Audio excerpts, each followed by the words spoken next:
And we're live. We're here talking about the chakras today. Miss Julia is wide awake, so we'll see how this goes. Oh, little baby. She wants to learn about the chakras nice and early. She already has a little baby chakra book. They have the baby chakra book, a baby meditation book, a baby yoga book. So it's pretty cute. We do. Yep. Yeah. She has all those, and it's funny reading that kind of stuff to her though, because I'm like, you already know everything. I know, that is true. It's like we're the ones that forget. Yeah, I know. I'm like, I'm dumbing you down. You teach me. If I could just get into your brain, or not even your brain, your soul. Get into it. So today we're talking about the chakras. Yeah. Yay. And what a wonderful system it is. And I want to start, I'll start because I want to say that I like when you read the script from the book you're reading, and she was like, why people forgot to tell me this when I was growing up. Oh my God, I know. That's how I felt when I learned about the chakras. I was like, who the hell didn't teach me this? Like, no, why isn't that part of school? Right. Like, why is this not taught or learned? Because it blew my mind. I'm completely mind blown when I learned about them for the first time was in YTT. And I was like, and I had always heard the term holistic, you hear it often, I'd say now. But I like heard it and I was like, oh yeah, cool, holistic. That's like the hippie medicine stuff. Nice. But I didn't really fully grasp the concept until I think I heard about the chakras. And I was like, oh, there's really a system that connects the spiritual, mental, emotional, and physical bodies that make up a human. Right. Yeah. Well, and I think it goes back to the physical practice again. It's like you feel it. You don't know the names of, see, that is what happens a lot, I think, too, with yoga. When you practice the asana and meditation, it's almost like you start to understand everything and you might just not have the words for it. And so when you find the words, you're like, oh my God, like the chakras, you're like, yes, like I knew this was a thing. Right. Exactly. And I actually have a good example of how this is helpful. I think it was yesterday. It was either yesterday or the day before. I had this sort of like pit, like this uneasy feeling in my stomach. And I was like, all right, here we go. Like, we're getting this. What's going on? Gonna contract. Here we go. So, but I was just like, I took a moment and I was like, you know what? I was like, what is this feeling? What is the actual feeling? And I was like going through these different words. I was like, it's like a fear of not knowing. And then I was like working through, I was like, it's a fear of not knowing. I was like, it's a fear of what people will think. And it actually was with like running the course that I'm going to be running. And with my business beginning to expand, it was like, a little bit of imposter syndrome of like, am I qualified? Do I, all of those things. And so I was like, but what is the word? Like, what is the word that I'm looking for? And I was like, it's self-doubt. And I like pinpointed it. And I felt like I tacked it to a bulletin board. I was like, I'm feeling self-doubt. And then I was like, okay, that's the feeling. And it's in my physical stomach. I'm like, all right, let me connect that. That's in my solar plexus.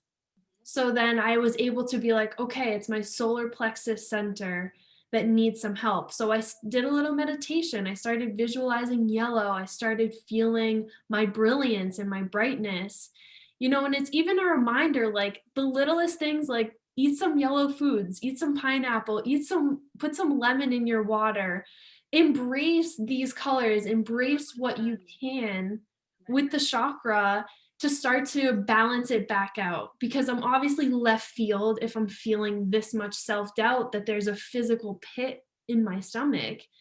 So, you know, and on the other side of the spectrum is like when you're feeling maybe arrogant or proud or superior.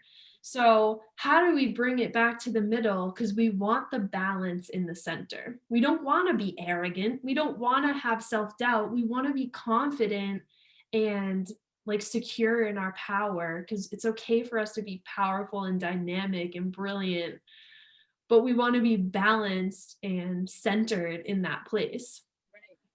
And I was like, wow. Definitely an inside out. Well, that's what the chakras do, is they bring you in, you know. And I think when you do what you did, like you worked on balancing that chakra, like it brings you in, and then like you can shine it out, and it just shines out naturally in a balanced way. You know, you don't, like, maybe the self-doubt is still there hanging out in the background, and maybe there is like even a little bit of maybe not, but like pride is okay. Both of them are okay. Right. But then you just know how to exist in the middle. We're not doing this, Ellie. And that's really, it's like figuring out how to walk that line, which reminds me of that double helix that connects all the chakras. It's like, that's kind of the line that we walk on as we work on living through all of them simultaneously. And that was the other thing that I loved learning about the chakras, is that they all work like there's not, like, new agey stuff focuses a lot on like the lower chakras being kind of bad, not bad, but like lower energy, and like we want to bring it way up and live in that seventh chakra. But in reality, it's like that first chakra is just as intuitive as the sixth and the seventh, right?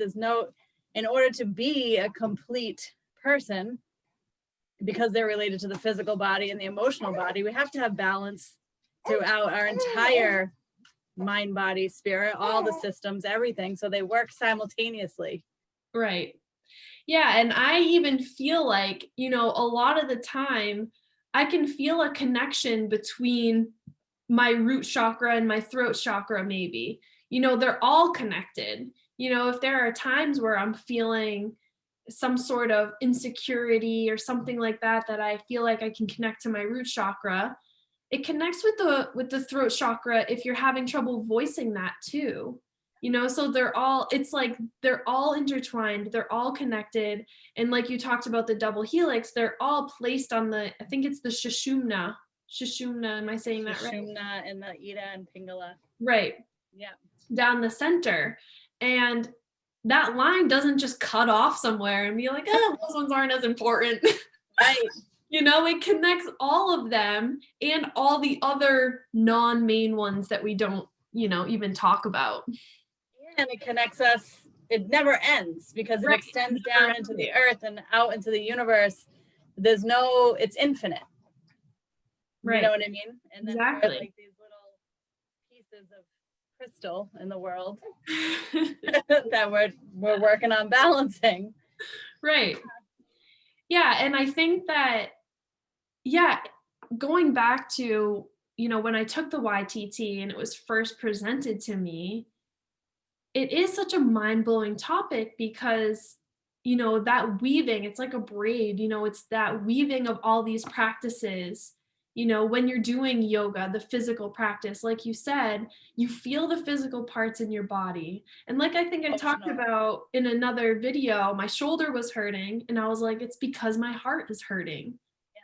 You know, so then you stretch your shoulder, you move your body. You know, I'll do some camel pose and some wild thing and like open up the front of my body and allow some of the stuck energies in the physical body to release, along with doing the spiritual practice and the mental emotional practices, that it ties it all together. Right. And the reflection, I think reflection and contemplation is important. So like the chakra system is not always as simple as focusing on the color yellow. You know, it's another tool to help us access the deeper parts of us that need healing, or that need to remember, that need to awaken. I was thinking of something a second ago about, like naming things. So you named self-doubt and you were able to relate it to the chakra. Right. That happens like in every chakra. You're talking about the root chakra and the throat. Like, so if you're scared, a lot of the times we don't say we're scared out loud. But if you say what you're afraid of out loud, it diffuses almost instantly what you're afraid of. So that's like that correlation. There's so many correlations. Yeah, and I mean, it's not like an instant fix, but it is like there's like this diffusion. It's almost like it's like a bath bomb, right? There's like with when they have like the prize in the middle. Yeah, it's like, yeah, it feels just like that. There's like, that prize in the middle, and it's a bath bomb. And if you hold on to the bath bomb, you're not going to get anything from it. Right. But you start to name the thing, AKA drop it in the water. Like this big, it just fizzles away. And then you got this jewel, or, this pinpointed thing that you're like, oh, okay, that's what I need to actually work on. It's a portal. Right. It's an entry point. Right. It's an entry point into deeper exploration, but we do get the relief from naming it, or from doing that yoga pose, or from doing that meditation. Right. And it's a process, right? It's like a lifetime practice, I would say. All of this. Oh yeah, of course. Yeah, I didn't be like, oh, I'm having self-doubt, now it's gone. Right, I'm gonna hang that up and now it's fine. Right. Yeah, it's still there. And like you said too, the balance of like the pride and the self-doubt, of course they're both still there. That's the ego. That's that, those layers that we're working on, that we're working through, that we're, accepting and loving about ourselves, and then letting them go. And then that, but doing these practices brings more balance. It helps maintain the balance, so that when you get out of balance, you're able to name it maybe more easily than before, when you had no knowledge of it. True. Yeah. Knowledge is power. And it also just links you with your wisdom. Like, you start to learn the difference between knowledge and wisdom. Hang on, I gotta let my dog out if you want to pause it. Yeah. Okay. All right. You got me thinking. Like, I woke up thinking about our meeting, and then I was thinking about the books for the yoga teacher training, and the book, the 7 spiritual laws of yoga, because that one deals with the intention and the mantra for each day of the week, but it also correlates to the 7 chakras. Mm-hmm. So that was like, that's another really cool thing to incorporate, is that each chakra has like a daily focus and a mantra and an intention that goes with it, and a practical application that he gives you in that book. Yeah. I just wanted to find the book and read today's, but you can expound on something else while I do that, because I have 7,000 books. Yeah, and I think that, there is something ritualistic about the chakras. And my most recent journey, which is a self journey that I took myself on, I took time, and I didn't allot a certain amount of time, but I moved through each chakra, and I would set up my altar, and I would set it up with things that correlated with the, with the chakras, or with whichever chakra I was working on. And I would sit with the altar and just look at it, think about it, meditate with it. And like we just mentioned, it's the weaving of the practices. So there are, you can focus day to day, or you can allot a certain amount of time, or work through whatever you're working through. And that sort of ritual of like doing it with intention, moving or gaining this knowledge and absorbing it with intention, and then executing it with intention. So, setting up an altar is an intentional thing. You're making like a little something nice for yourself. And this, you can set up an altar for anything, a little something nice to remind you of what you're doing, what you're going through. And, like the 7 spiritual laws talks about, is, each day dedicating, or, you read that piece so that it's on your mind, so that you're thinking about it and letting those gears come together and, work themselves through that way. You said the perfect word for everything that we do is like a reminder. Like Yeah. all the crystals that we have and the statues and the lighting of the incense and the candles and the intention setting. It's all a reminder to do the work. Right. That's why setting a whole entire life up that way. We talked about that in another video too, is like the integration of yoga as a lifestyle. Right. Is that having those remote, not necessarily, well, we try to beautify our life, but we do it in such a way where everything is a reminder. We can never forget. Right. You know, because we're human. We need reminders constantly. And that's okay. It's okay for us to have, you know, sticky notes to remind us to do our chores, but it's also okay to have, you know, crystals and incense and little statues to remind us of our spiritual practice too. You know, and we have like a little bit of a deeper meaning. They have, even crystals have certain properties that relate to the chakras, and exactly, you know, and incense and I mean, there's like everything now that the oils and holistic, right? Yeah. The other thing too that I found interesting in this, you know, just over the years of studying all this stuff, is that it kind of, so when you, like with Reiki, right? I'm going to bring up kind of, we don't learn about Reiki necessarily in YTT, but a lot of people end up getting certified in Reiki, and there's a lot of work with the chakras and healing, right? When you do Reiki. And when I first learned about healing and Reiki in particular, that was the first modality that I learned.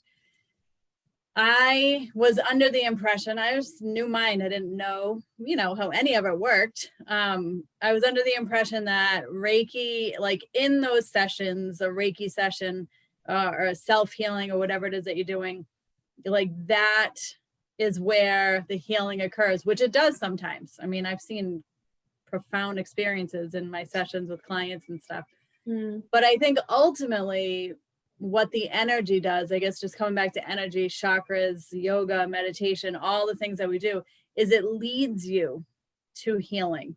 And that could be conventional. That's why, like, I've thrown so many of my beliefs out the window over the years, over and over and over again, thinking that I had it figured out. Because right when I think that I have something figured out, I don't. I never will, and I don't really want to. The older I get, the less I know, and I like it that way. But it just leads you to where you need to be. And as long as you're listening and you stay on that path, you'll be led to healing. And it could be, you know, you meet one person that leads you to another person that recommends a doctor that has, you know, or what, you know, there's just so much unfolding that happens when you follow the energy. Yeah. And you just keep listening and keep listening and keep listening. This path opens. Yeah. And that, meeting people and having experiences. I mean, yeah, it makes me think of like, which, yeah, you need multiple things to bring you there. One thing isn't going to do it in my belief. And I know yours too. And that just not even a belief. It's a fact. That is a fact. Right. One thing is not going to do it. And it just made me think of, I have like great analogies today. It made me think of like a bowling alley. Imagine if you just put up one bumper.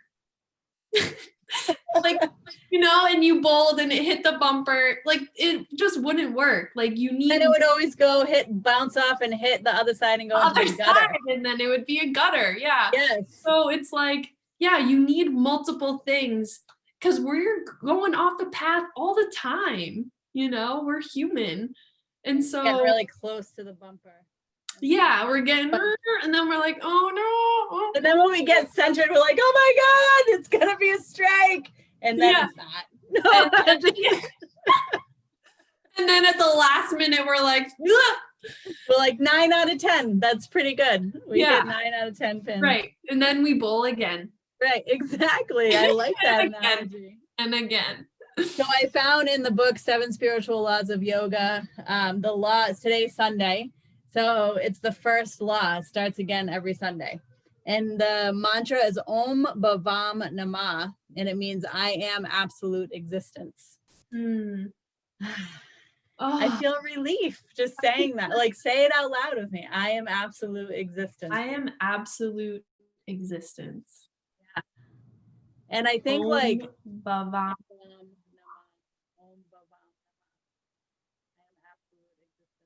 Om Bhava. magic, it's not really magic, but I'm just going to call it magic. The beauty behind the Sanskrit, you'll be introduced to a lot of different Sanskrit words throughout yoga teacher training. And in the, like when you learn about the chakras, they each have a Sanskrit name. The Sanskrit words have been spoken for thousands of years, and in prayer and in sacredness. And so when you say it in that language, it is joining millions of like molecules and atoms of energy and prayer that, you know, it's so concentrated. So that's why, like, when you see, you might not even know what it means if I didn't say I'm absolute existence, but you said Om, you said or listened to Om Bhavam Namah. When you really are at ease and you allow that to penetrate your being, you feel I am absolute existence. Again, even if you don't have the words, you have the feeling, you have that knowledge and or the wisdom, that would be wisdom within you, because it might not have a label, but you know that it exists. So that's the neat thing about Sanskrit. Because it's already there. Yes. So hearing the words and saying them is a reminder. It's a remembering of what's already there. It's already in your heart. And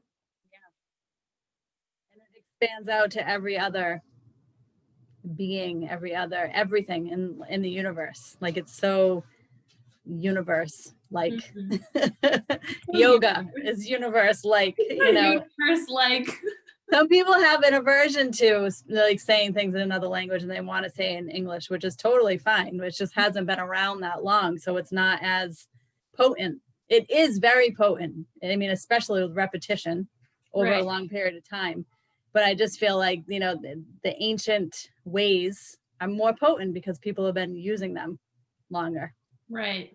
And like the chakra system. I think a big part of it for me that I love is knowing that it was used in a sacred context. Exactly. Like today, the English language it's beautiful and huge and cool. Sure.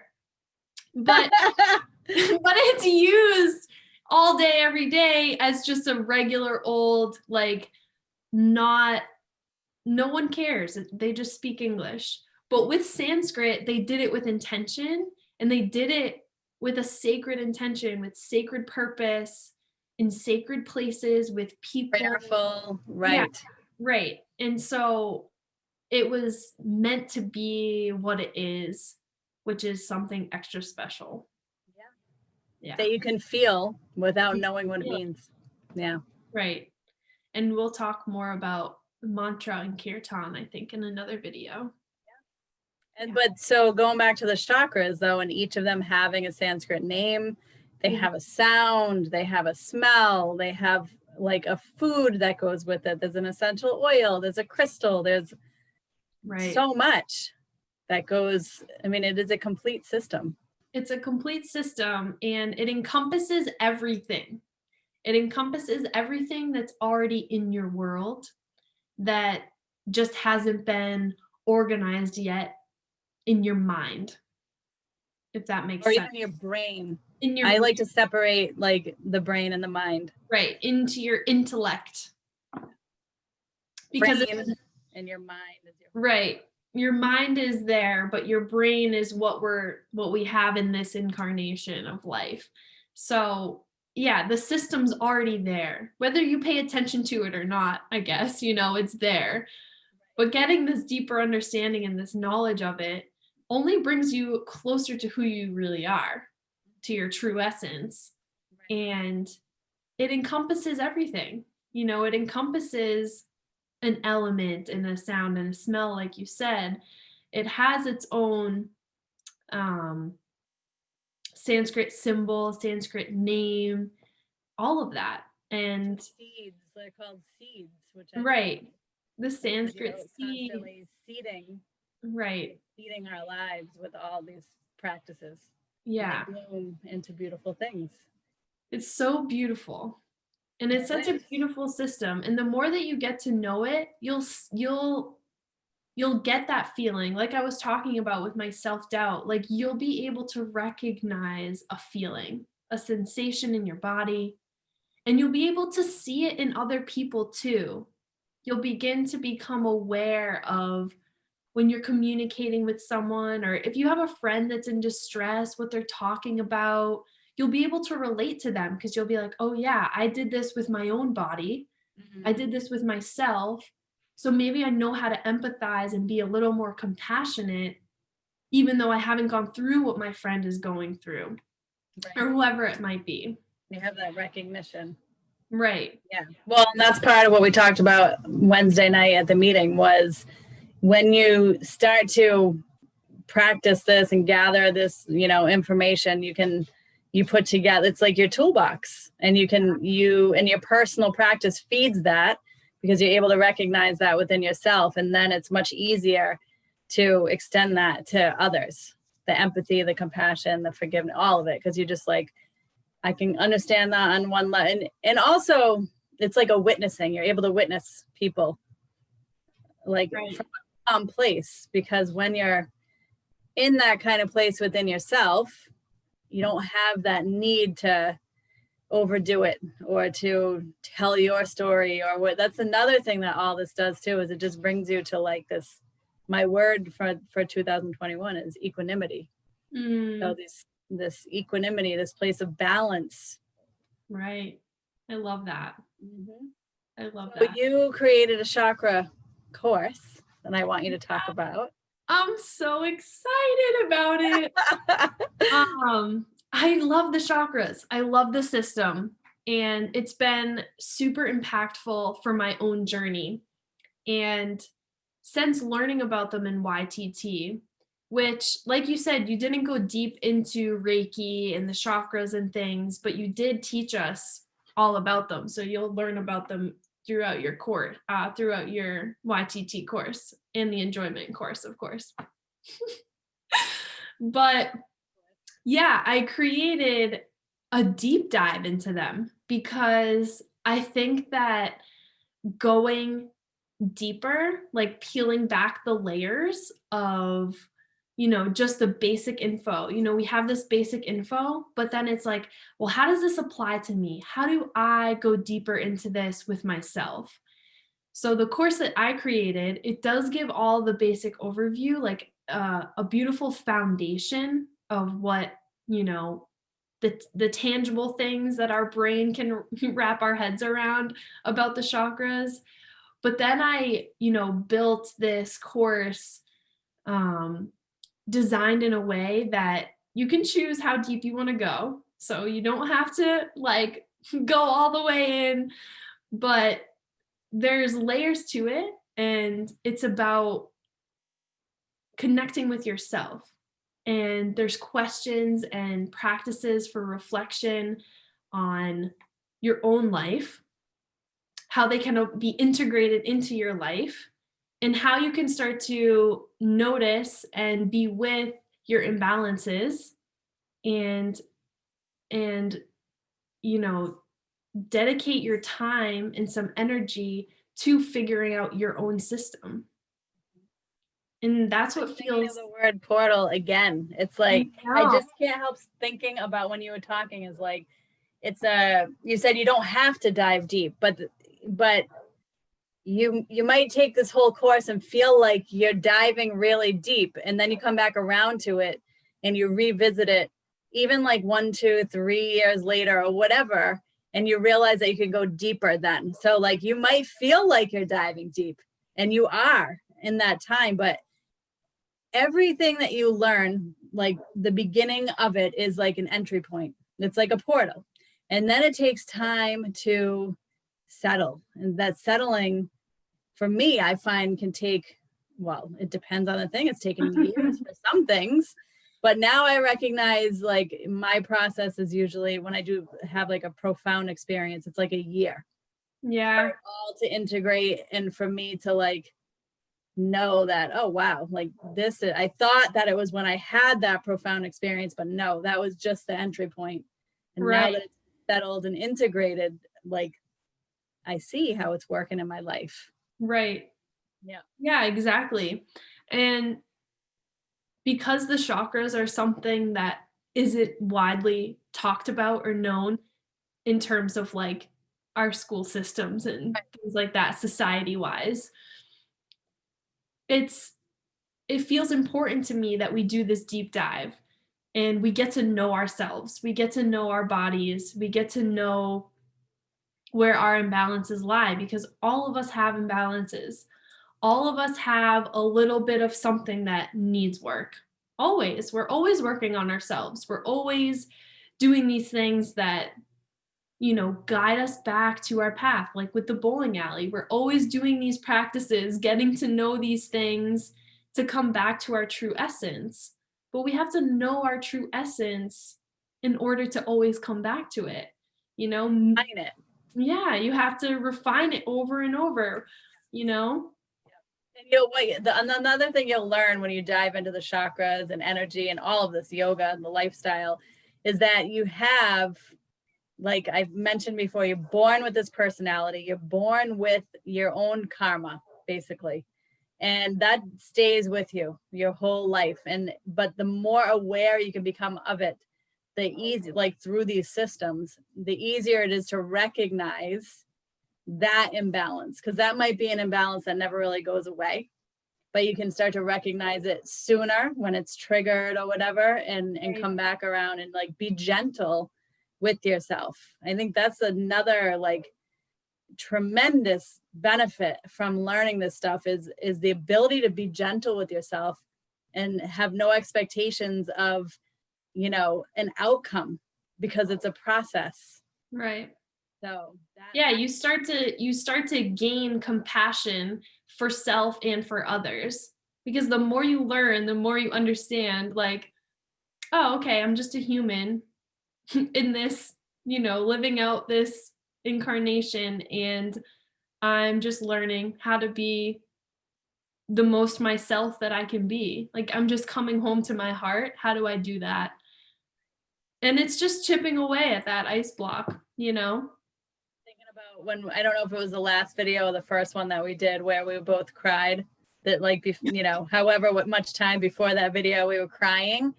It even though it doesn't seem that profound, you'll have moments where you cry and it's a release, and you don't say, I don't know why I'm crying. Right? You're just crying. You're crying. Or you might still say, I don't know why I'm crying, but then you take another breath and you're like, I just am, like, it's okay. So that's and like, you begin to do that with many different emotions, like total joy and excitement. You'll be like, why do I feel like I'm a piece of electricity? Like, right. And then you're just like, oh, well, I just am, and you're there. And even with anger, anger is a tough one for a lot of people. And you'll get to the point where you're like, all right, I'm feeling angry. Where am I feeling angry? Where can I connect this anger? Is it in my heart? Is it in my throat? Is it, where am I feeling angry? And then, like the bath bomb, that dissolves away. You're like, all right, I'm feeling angry right here. Let's dissolve that away. Why am I feeling angry? Oh, it's rooted back to X, Y, and Z. Well, it looks like I need to be a little bit tender with myself right now because I'm going through this hurdle. And you begin to be like, all right, all I need is a little love. I just need a self hug. Let me just hug myself. And that person that almost just got my wrath probably also needs a hug. So I'm going to hug that person too. It's like, and then it just starts to, oh, okay, melts away. And maybe you're still angry. That's fine. We're right. human. Awareness of anger instead of reacting to anger. Yeah, like it's just a little less burdensome. It's a little less destructive. But it's all a tool. It's like peek behind the curtain and see what I really am. Yeah. Which is the bath bomb. Like, what is the jewel? Because it is all jewels. Right. It doesn't feel like it sometimes when you do the hard work, because it brings us back to childhood and all these different things that come up with Yep. with why we do all these things a certain way, like how we're conditioned. It's an awakening experience when you start to work with the chakras too. So it is good to approach them gently, I think. Yes. And it's okay. So here's the thing again, connecting conventional world with, to me, a yogic lifestyle is conventional, but just connecting all the resources that exist in our world. You might come to a point in the yoga teacher training, or if you do the deep dive into the chakras, a combination of everything really, where you come up against something that you didn't realize was there or was bothering you that much. It's trauma, it's, you know, it's deep grief, it's really deep-seated anger. It's okay, like, buy the crystal that helps to do that as well, like do all the holistic things. But it's okay to seek other help if you need therapy to work through it, if you need, you know, whatever it is. Like, there's no shame in any type of healing. I think the key is keeping it holistic and knowing that it doesn't make you like less of a person because you're seeking these supposedly outside resources. There's no such thing really as an outside resource. God created everything. So, you know, I think that's an important, because sometimes when you work, you know, as you know, with the chakras and just yoga in general, it can bring up, depending on what your life was, you know, it can bring up some really heavy things. And that's just part of the journey, is to release that and to heal and to know that you are complete as you are, and whatever path you need to take into healing. That's the chakra system. That's this learning taking you there. Right. It reminds me of a story. Do you remember me and Jennifer went to Taos, New Mexico together? And I was doing some work with my sacral chakra. And there was one day that I was at the temple and I called Jennifer and I was like, can you come pick me up? And she picked me up and I'm just like hysterically crying. And she's like, okay, let's talk it out. We're talking it out. She's like, she said something about, well, it's going to be a practice. And I said, I don't want another practice. And I was just crying my eyes out and she couldn't help but start dying laughing. And then I started laughing and then she was like, I know, but it's okay. And I was just like, yeah, it's okay. And I'm okay. Well, that's the thing that we didn't quite expound on in one of the videos that we did, where there's a reason why you're brought to this path, this doorway, and you walked through it already. If you're watching this, you've already walked through it. Yeah. And there's no turning back. You know, there's just no turning back. And so that was that moment. Our 3 video late disclaimer. Now you're in it. You walked through. There's no turning. Yeah. But you chose that. Hey. It's beautiful though. It's so beautiful. Oh, there's no other way. There's no other way. There's no other way. Like, you know, how do you, and people do it. Ignorance is literally bliss. I'm like, I'm jealous of that person that doesn't do anything except for like binge Netflix and thinks that it's totally fine. You know, no judgments if that's what you're doing. We all have days where we do that, but some people live their lives just very surface, thinking that's what, like, it's the rat race. They're in the rat race and there's they've ignored the call so many times that their intuition is so quiet. It's not gone. And they just think this is it. This is life. This is it. They go through motions. We don't go through motions. We are the motion. We are the motion. We create the waves. We are the ocean. Yeah. So yeah, it's all a practice, and these are the tools that are guiding. They're helpful. They're here for you to navigate your own path. They're here for that. But yeah, it takes a little bit of understanding them, educating yourself, deeper education. And when you peel back a layer, you might be like, oh man, I need a little bit of deeper education in this area now. And then maybe you'll go there and you'll treat yourself to a deeper education in something else. And then you'll peel back that layer and then you'll be ready for the next. It's always coming back to, okay, what do I want to learn more about? What feels good right now? What's going to take me deeper? And every time, the deeper is just really closer to your true essence. It's who you are. And it's a blossoming of that. And it's just like, I feel like they all converge at the heart. Everything just brings you back to the heart. Yeah. A cool, though this is the one that I go with. I think it's somewhere in the yoga teacher training that there's 108 points. 108 is the auspicious number of yoga. It means infinity. It means sun, moon, and universe. It means beginning, middle, and end. There's so many different meanings to it. And then the numbers too correlate with different measurements in the universe between planets. And but the fact that there's 108 points that converge at the heart chakra, to me, was like, ooh, everything comes together. It's like the bridge that extends out. And in Eat, Pray, Love, she meets her guru, and he gives her this picture and says, you're going to learn, like, this picture represents seeing through your heart. This is where your eyes are. Your eyes are at your heart. And that just always lives in the back of my mind, is like, I want to be able to see through my heart all the time. Yeah. Yeah, I love that. So the chakras with Cami, I think that's really cool that you created that. And you got me thinking, since you created this, so I did a chakra workshop 4 or 5 years ago. I don't know, maybe it was like maybe a year and a half after I first opened Joy, is when I got the big yoga studio painted on. So the chakras being painted on the wall were in lieu of the chakra workshop. That was my motivation to get them going. So this workshop ended up being like 2.5, 3 hours long. It's supposed to be an hour.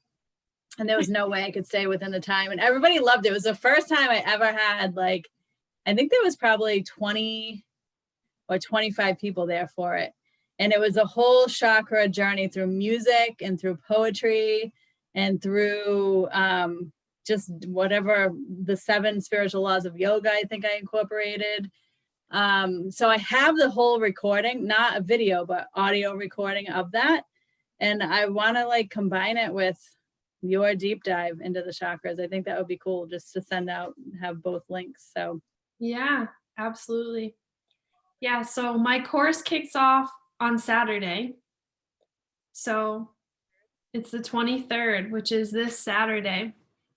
So if you're interested, we're going to send you the info in the email with this video. And if you have any questions, just reach out. Let me know.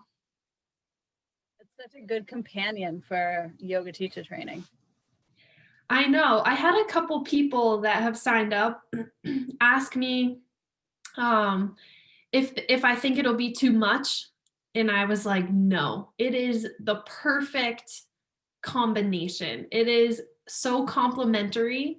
And so if you have that question, we can talk one-on-one if you feel like a little worried, but I think it's so complementary to YTT because you're learning all the yoga things. This is like an extension of that, and yeah, I'm super passionate about this. So I'm very excited, and yeah.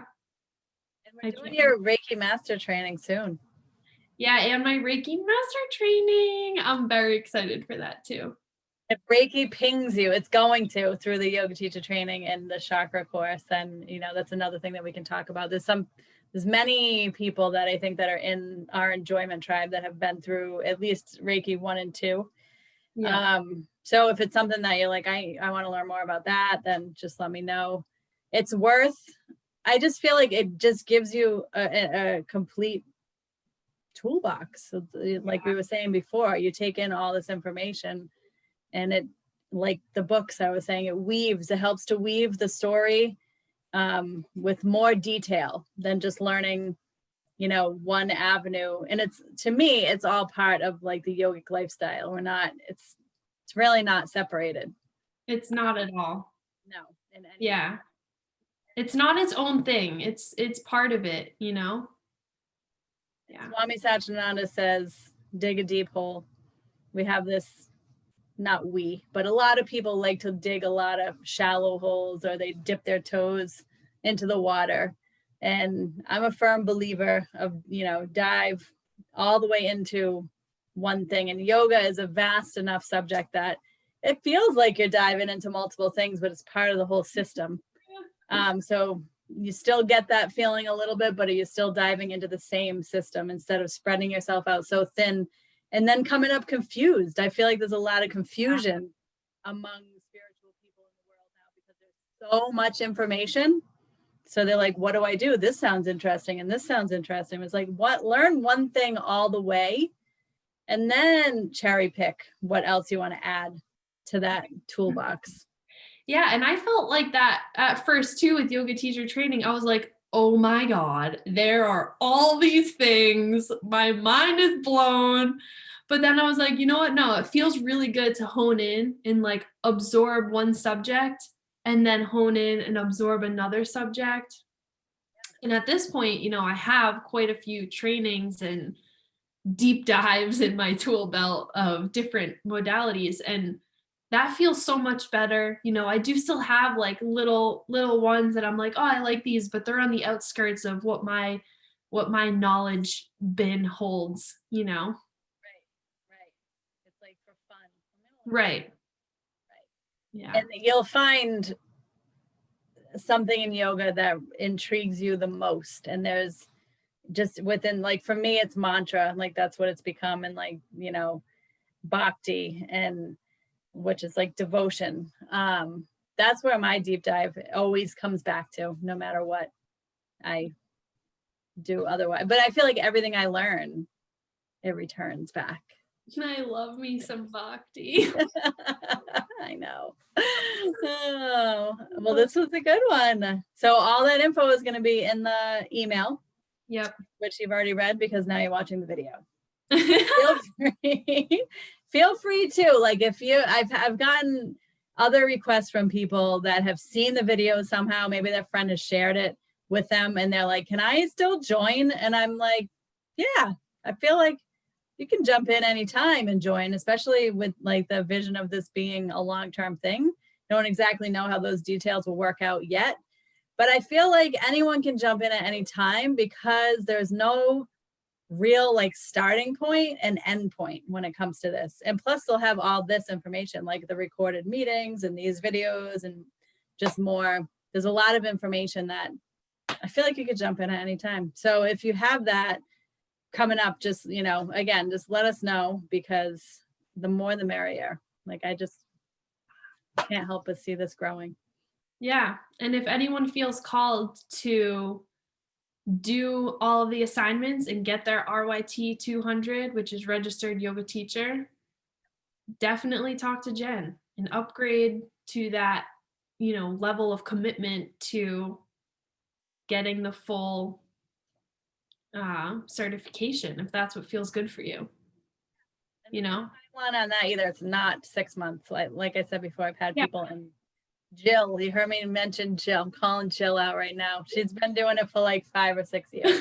And she loves it. She keeps coming back. It's the best thing ever. There's a bunch of people that have redone the yoga. Oh, yeah. So I would say like 50% of people do it again. Yeah. Like they go through just because they're like, that was awesome. And it is. It's so fun when we have this community. Anyway. All right. We'll paint the store now. Nice. Mine is almost done. I think we're going to be opening in like 3 weeks. Woo-hoo. Unwind your life. To support all of our spiritual needs. All right. Love you. Love you.